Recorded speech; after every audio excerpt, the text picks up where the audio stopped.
The acquisitions don't happen overnight, and a lot of conversations have to take place. Is it the right fit? Who's going to be involved? What is it going to cost? It's like no different than any other cost benefit analysis.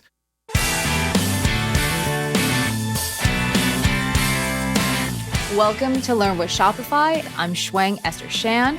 Imagine turning your home brews into craft beverages that are enjoyed by thousands of people. Then it's on tap and sold by eateries across the country. With an online platform, your beverages are delivered to hundreds of homes. This is exactly what Belraj, Jutla, and Sheehan De Silva did with Lost Craft and Craft 360, a collection of spirits and beers. Today, we are joined by Belraj, and we're chatting about all things production, retail expansion, and marketing as a consumer packaged goods company. Welcome to the show, Belraj. Thanks for having me. Okay, so there's a lot of competition within the beverages and alcohol industry. How did you guys differentiate yourselves with Lost Craft? So this started about around 7 years ago. Yeah, you're right. There's a lot of competition in the space. We are really passionate about beer. And entering into the market, we found that a lot of craft beer at the time was, becoming very high on alcohol content and very high on the hoppy bitterness side of things. And so we always preferred easy drinking, approachable beer. And so we wanted to bring that style of beer into the market. So along with like a minimalist can design and our experience from travels around the world, we brought different styles of beer from around the world, brewed it here locally, and we were able to come up with a product that, many people liked. And so the focus was really on approachable beer and approachable products that everyone could enjoy. How did you first approach getting your products into the cups of different consumers? I assume it's very different from traditional e-commerce goods. You really have to hit the ground running and develop those relationships. So the e-commerce portion of our business came much later. I think initially in Ontario, the challenge is to get into the LCBO first. But prior to that, we wanted to test the market. So Sheehan primarily was going door to door while I was coming up with some of the designs and some of the marketing, selling the product to different bars, restaurants to kind of understand what was the preference and really it's really guerrilla marketing at that point. And then the first step is getting into the LCBO so that you can actually sell to consumers. The online portion of our business kind of was sprung up after COVID because everything was moving online and, we were no different than any other business. And we explored how to make that happen. And that's how sort of the online portion of our business started. Tell us about that pivot and that move online, what kind of steps you had to take in a short period of time to ensure that the platform was just right for the consumers that you were targeting. Yeah, so in order to sell alcohol or any liquor-based beverages online, you need a retail store authorization. So during COVID, we looked to acquire one of those retail store authorizations by going through an acquisition of an existing brewery. And so there's many ways you can do this, but that's the approach we took. So we acquired a brewery called High Park Brewery, who actually had that in place at the time. And we were able to then, launch our products alongside their products online as well. And so that's kind of where Craft 360 was born because we had a multitude of different brands under one umbrella. And then we were quickly expanding our business into spirits at the same time. And so that's kind of what motivated us in a sense to find a brick and mortars location initially. But also we wanted people to experience our brand in person as well. People knew us as Lost Craft around the city. People went to a lot of our events, some of the community events that we put on, some of the activations we did in the city, and people knew us from the Toronto Zoo because the Toronto Zoo is a massive supporter of ours. And so, but they, other than that, they couldn't really come somewhere, meet the founders, and really experience the brand other than those events. So this was a win-win situation for both companies, High Park and Lost Craft, and it allowed us to create a space where we could experience the brand and also have the advantage of selling online. It sounds like there's multiple layers within this move online. There's a retail expansion and there's, an acquisition as well. Before we talk about all those expansions, tell us a little bit about just building the online store, because I know that there's intricacies. You're dealing with an alcoholic beverage. So I guess what are steps you've taken to craft the online experience? So, like full disclosure, we use Shopify as a as an online platform. I come from a technology background, and I'm well versed in building e-commerce stores. I used to build e-commerce stores in my past life, and I used to create brands in my past life too. And then Sheehan, he comes from a finance background. So putting our heads together, we had to understand the regulatory issues that came with selling alcoholic beverages online. And so it's a little bit of a trial and error, but there were some things we knew for sure. So for example, we can't ship outside of our province. So Shopify has those capabilities that we can remove different, shipping locations and things like that for customers. And then there's also the concept of collecting can deposits for each product. So we have to kind of come up with a built-in price and then calculate the tax afterwards. So that's a bit more granular, but there's some like operational challenges with that. And then the last piece is like logistics. How are you going to get the product to the consumer? This is not like a package that you receive every day where like they just leave it on your doorstep. We need to verify that the buyer is over 19 and that the buyer is actually the person who is buying it. So there is some verification involved. In that scenario, we actually manage our own logistics. So our drivers will go and drive out to wherever the products needs to be delivered. We'll do an ID check with the customer and then deliver the product. That also comes with its own challenges because during the early days of COVID, everybody was home. But when things started opening up, you had people who were slightly going back to work or their schedules are shifting. Not everyone was in lockdown. And so we had to come up with like a communication strategy as well, informing the customers that their product is coming the next day before a certain period of time. And then having our drivers communicate with those customers. So developing like a standard operating procedure around how the delivery piece works. So there's a lot of steps involved, but we had to basically make that very succinct on the online store, and we were able to do that. It sounds like it's a very complicated process because, on the surface, you're just moving online, but as it turns out, you actually have to build out your own logistics system. How was the financial side of determining that? Because I'm sure like having your own drivers, that's also costly, but shipping heavy beverages that comes with is cost as well. So how did you approach it from a financial side? It's trial and error. Like you don't have like a solution right out of the box. We had to have a logistics side to our business to begin with because we were direct delivering some of our products to the LCBO and to licensees, which are known as bars and restaurants. So we already had a small like fleet, you can call it. And within that, we had to funnel in our online orders.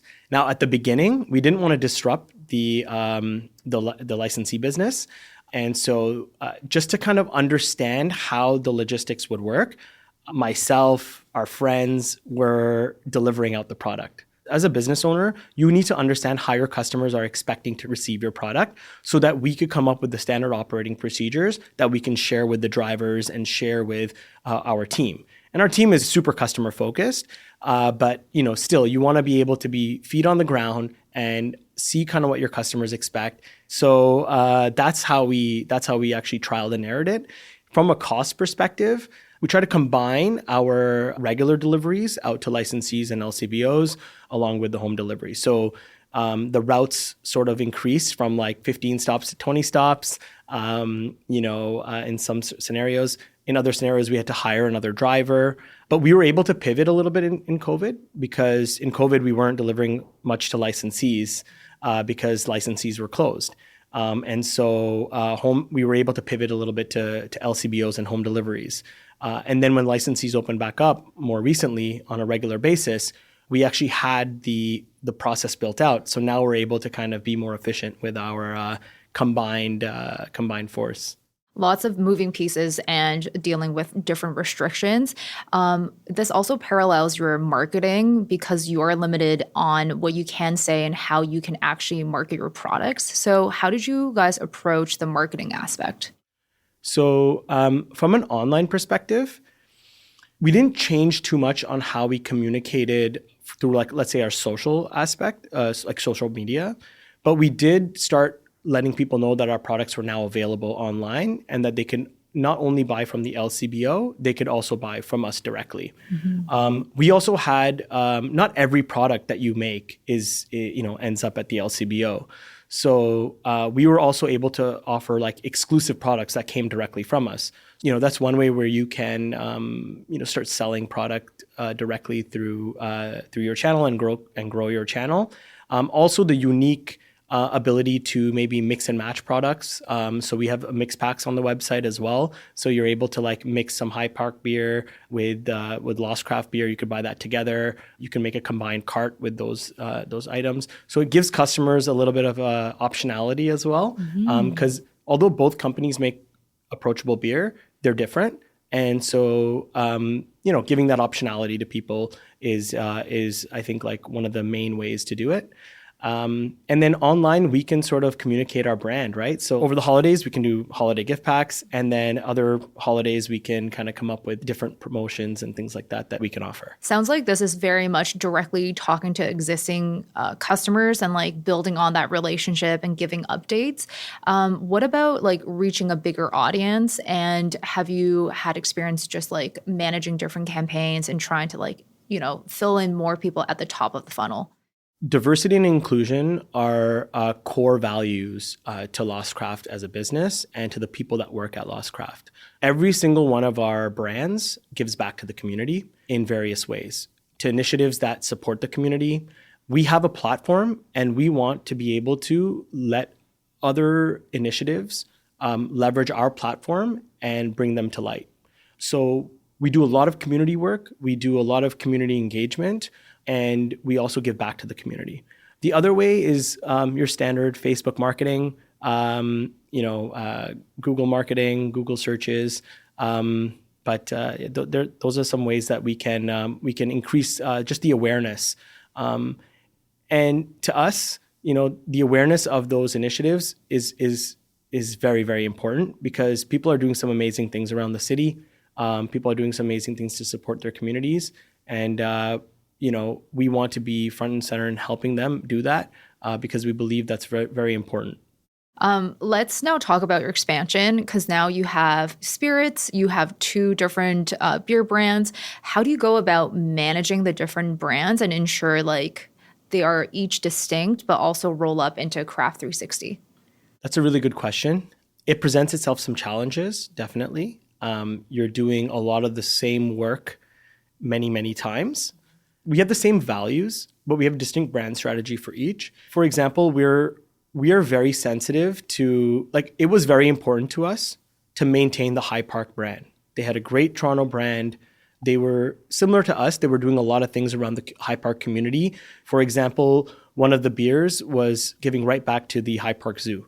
You really have to have a clear vision of what you're trying to accomplish in each area. This is not just from a marketing standpoint, it's also from a product development standpoint as well. So those go hand in hand. So the process we take there are some similarities with the process that we take to develop like a Lost Craft product, the process we take to develop like a local spirits or our tequila product.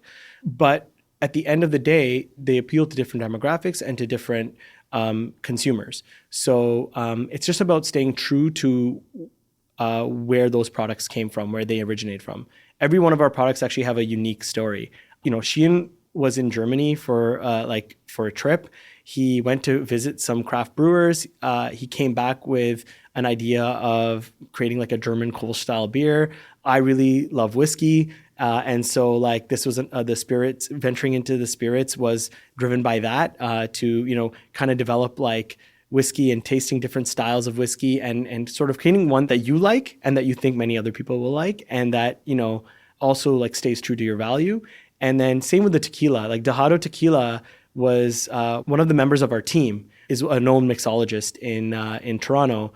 and is a big tequila fan, and thought like, wouldn't it be cool to just create a homegrown tequila that hit the palate? He took a very specific approach to developing the tequila, in which it would work for many different purposes. Mixing it into a cocktail, creating an RTD, even having it just on ice. So every one of our products has a distinct story, and it's about telling that story. It's very exciting, all of the expansion into different spirits. Do you ever feel like you're managing like a bunch of different brands and there's like multiple knobs to turn for each like spirit and each beer? Or do you feel pretty at peace and it's more holistic and it's not that hectic? Yes, like it is challenging. No entrepreneur endeavor isn't challenging. Everyone presents its challenge. We're a small team, but we have people in each role that are focusing on one area of the business, but we also collaborate a lot. Shein comes up with an idea of how we can share some of our products. We have an initiative that we're working on that gets communicated within the team. Chris, the mixologist, he comes up with a cocktail maybe that our tequila, is front and center in, and we can share that with everybody, share the recipe. So it's collaborative, but at the same time, all of that goes into a specific person that manages that. In terms of the marketing and the social media and like what the customer sees, that part at the end of the day comes to me, and then I'm the one, managing that part. But it is challenging. You just have to be very organized. We don't, as a team, get it right 100% of the time, but we learn from one attempt and then we improve the next time. And we keep having to iterate and learn on how to do it. None of us really come from like a full branding or marketing background. I think we have some of those skill sets within us, but we really push ourselves to figure out the right way to do it. I try to learn every day, talking to other business owners and other entrepreneurs that are doing things in a way that like I'd like to learn how they accomplish that. When we share ideas, we're very involved in the community, and some of the community give us some ideas of like, maybe what they would like to see. We also share some organic content that people create. Like the beauty of the work that's put into creating like good looking product, which we get a lot of feedback on. And the feedback comes from people sharing that. And so we're able to then really put up front and center user-generated content as well. So it's a mixed bag of things, but you have to always stay focused and you have to always stay organized. It doesn't happen all the time. You kind of go through peaks and troughs, but as long as you have a plan and you stick to the plan, you will get 80% of the way there. And then for the 20%, you have to iterate. And that's how it goes. Speaking of user-generated content and feedback, have you established a process for collecting both of them? And like, how often do you look out for content and feedback? All the time. Like the craft beer space, it's a very strong community. And so they share a lot of what they like, a lot of what they don't like. We're involved in that community. So we hear feedback from our customers. We have an open line to communicate with our customers. They can message us anytime. We're very active on even our social channels. So customers give us some feedback. We take it in and we see what we can do in order to implement some of that feedback. So we're very active within that in that way. And for your expansion, we talked about that large acquisition of High Park Brewery. How did you guys set yourselves up financially to understand all that it takes to actually go through with an acquisition like that? To go through an acquisition is a very daunting task. There's a lot of due diligence that needs to go into that. So it's about building a relationship like any other. The acquisitions don't happen overnight. These are things that take a long time. And a lot of conversations have to take place, and we have to take in a lot of opinions as well. Is it right for the business? Is it the right fit in terms of partnerships?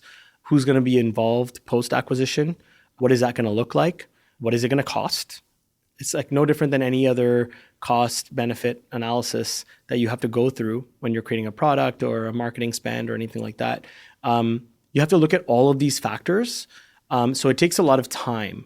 I can't pinpoint one or two things that are very specific, But what I can say is that you need to go through every single aspect of how you know how to run your business and make sure that you can use that as a comparison to how the other business is running. And you got to put all your minds at work. So that means talking to your accounting team, talking to your marketing team, talking to the operations team. And it's just about synergy and having all those conversations. So it took a long time, but it was very beneficial for both, like for both brands.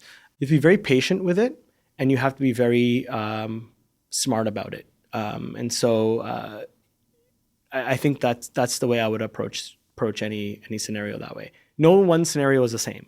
So, I think you have to go with what you know, and then and learn on the fly, and bring in a lot of subject matter experts in areas that you need to fill the gap. With your move online, you have to attract, new customers to your site. How do you, get people to your funnel and also make sure that they're browsing your site and they're actually purchasing beverages from you guys? So that's a really good question. So I think in terms of how I would describe the tactical approach on marketing and how to acquire certain customers, I think the first step is knowing your audience, and so knowing your existing audience so that you can then build an audience that you can expand that to let's say like a lookalike audience, and also engage them with the type of products that you're creating, initiatives that you're participating in, keeping them informed with what's new around your business. So for example, we opened a new bricks and mortar brewery. People can experience our brands in new and interesting ways. We can create a whole batch of new small batch products. So like knowing your audience and then creating a lookalike audience and allowing them to know what's new. So engaging them in that way. The next part is consistent brand messaging. So whether you're sending a Instagram post, whether you're doing an online Facebook ad, whether you're doing an email blast, I think it's very important to have consistent brand messaging across. They shouldn't be seeing one thing on one and then getting surprised with another thing on the other. I think consistent brand messaging ensures trust in the customer and really allows your business to show itself in the best way. And so I think that's very important. One of the other important things that I think is useful is having very eye-catching creative. So spend the time and energy to build a very visual ad or a very, very visual, engaging post. That really does work. And so learn from what's around you, do something that's unique to your business. You know your product the best, so you know how it's going to be showcased, and get other opinions. Really crowdsource the idea with the people close to you. Sometimes crowdsourcing it with people in other verticals, like other businesses, is also interesting too. In aspects of, like you mentioned, eye-catching visuals and making sure that they really resonate with people on social and paid ads, how do you go about A/B testing certain visuals or content to ensure that it really hits with the audience? And how do you fine-tune the ads over time to make sure that they're performing the way that you want them to? So we experiment like anyone would on the ad platforms. So we'll try a video ad. We'll do a primarily text-based ad, for example, which is text heavy. So you see the word beer many times or home delivery available. And then a lot of these ad platforms have A/B testing functionality within them. So you can do another post to maybe a segment of another audience and do maybe a more visual, a can of beer being poured into a glass type of post.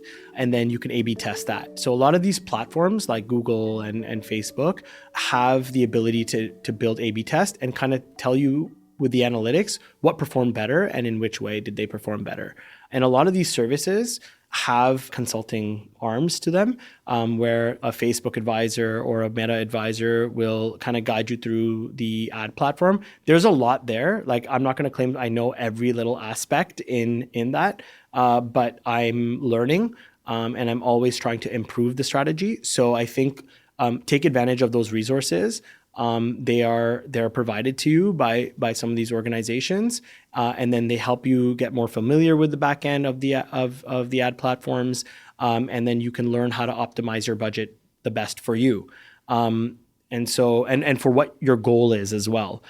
For a lot of new products, you want to do a reach campaign because you want to get the awareness out. For products that are available, let's say a new product is now finally available for sale, you want to let customers know that this can now be purchased from our online store or from the LCBO. And then you can repurpose some of that audience that was engaging on the awareness piece as well.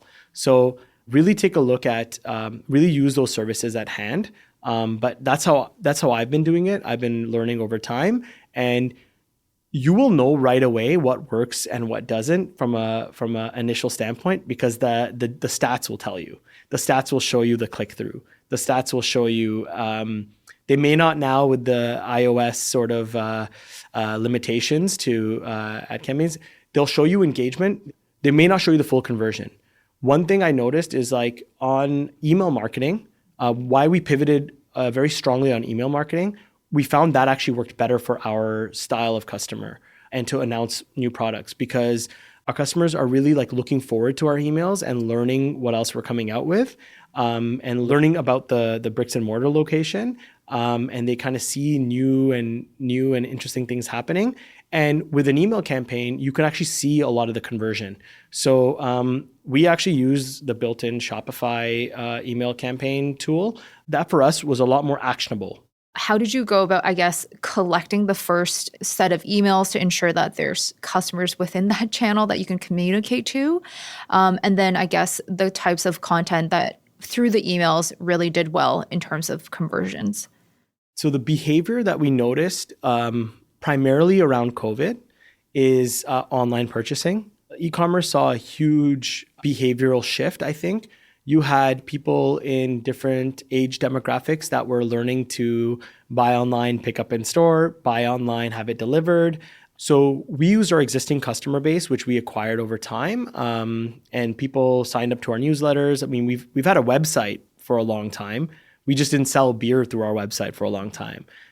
So people that were interested in our brand and what we were up to and what we were doing, we were able to still collect email. We sold apparel and things like that at that time. And you can still buy apparel today.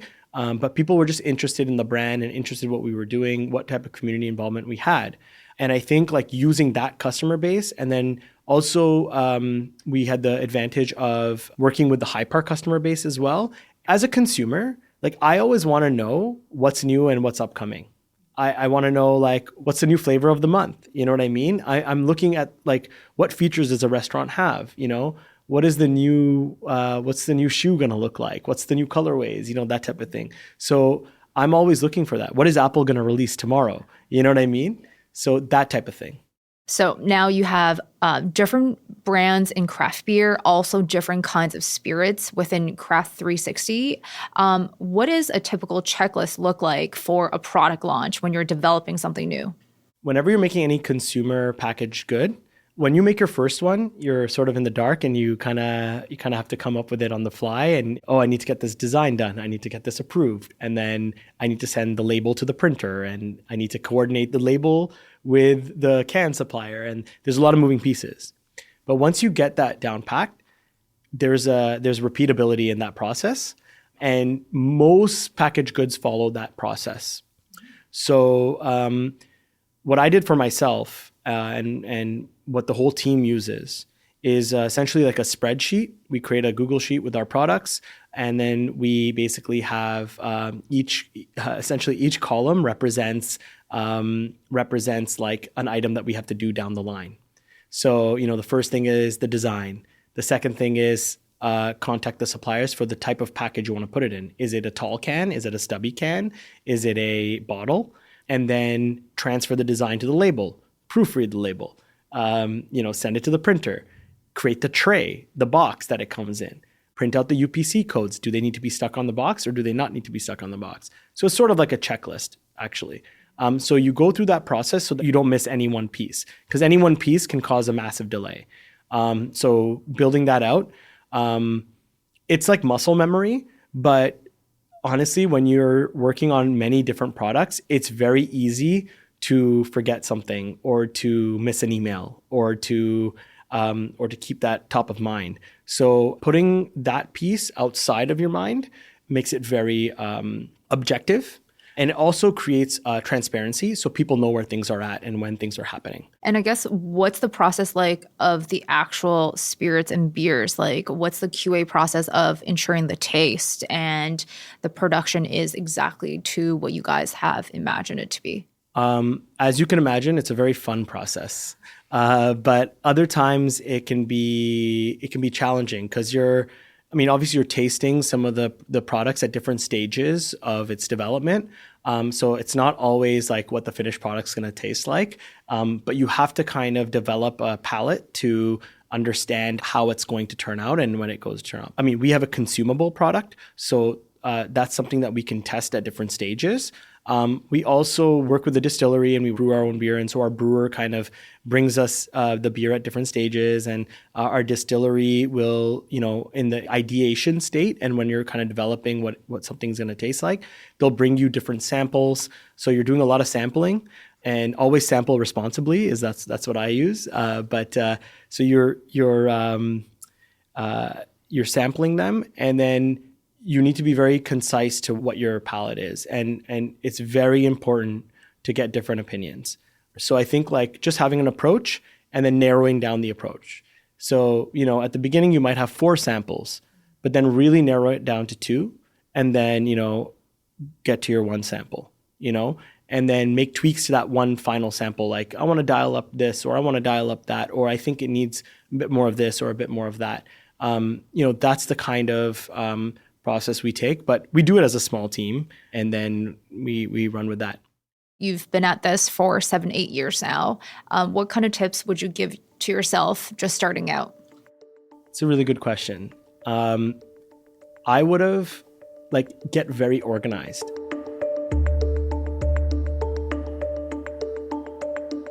Build that checklist when you first start. It's very easy to miss that. Because at the beginning you're going a mile a minute, and you're creating revision after revision after revision, and you're kind of going at it because timelines are tight and you just want to get the product out, and you're dealing with a lot of things.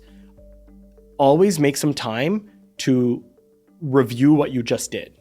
I think that part is something that I didn't have an opportunity to do at the time. Because I was working full time at the time that I started Lost Craft with Shein. So I didn't have the luxury of time at the time that I was doing this.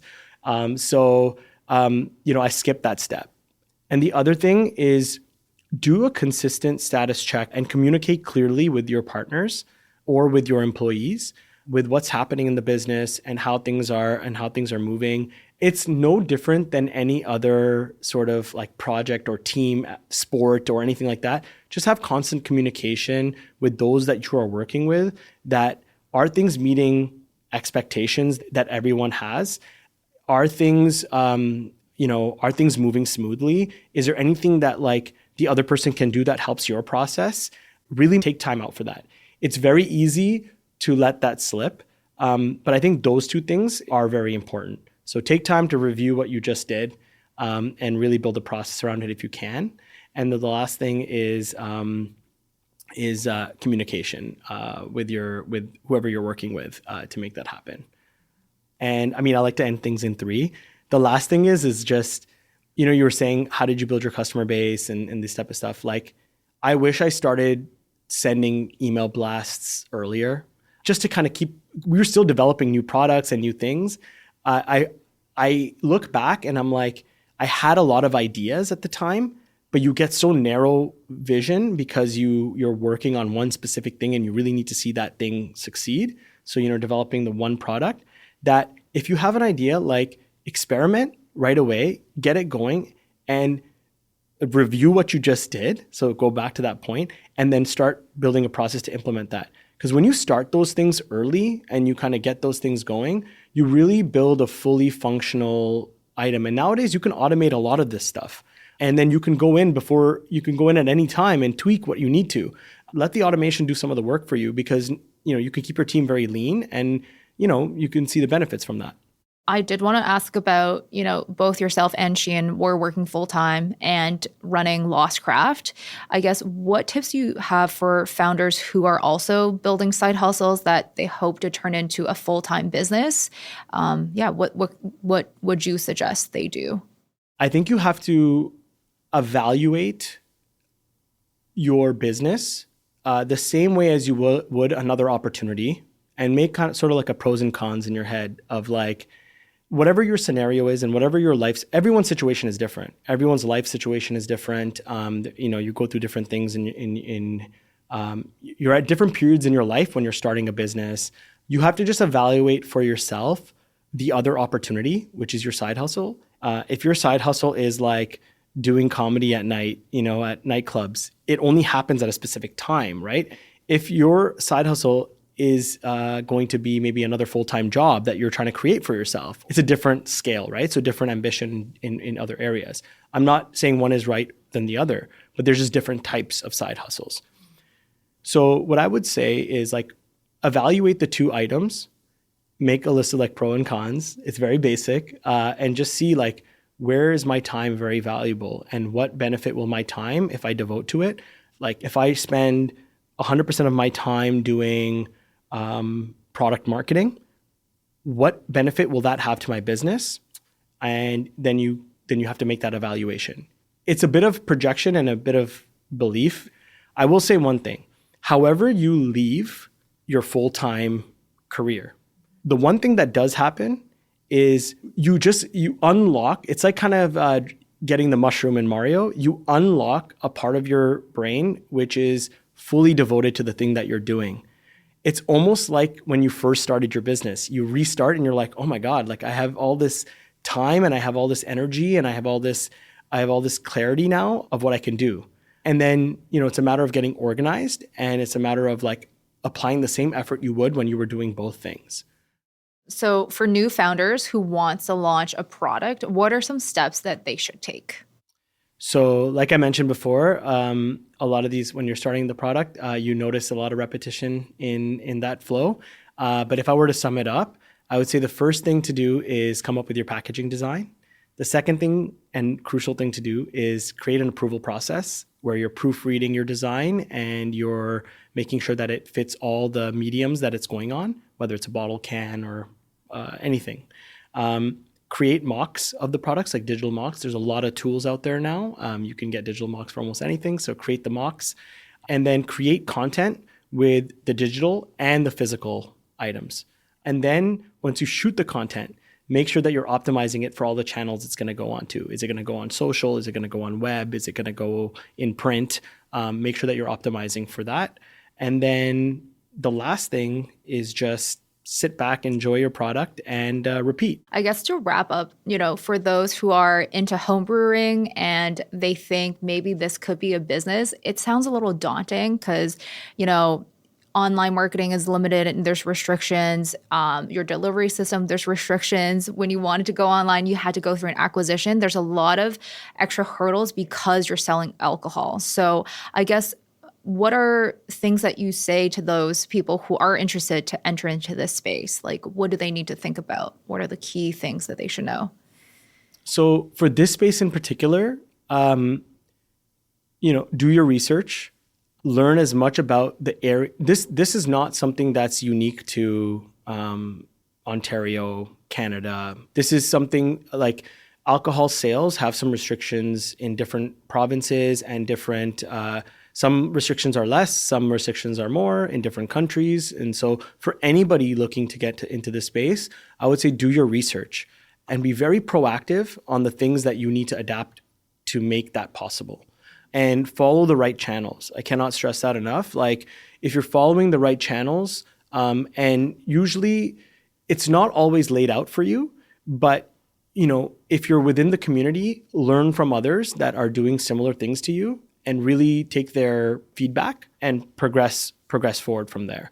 You got to be approachable in your product style, but you also have to be approachable in your learning. And so I think that's something that that gets changed every day. I can't tell you how many times I've, let's say, made a post or added something to a can, and then through the QA process have had to change a few things.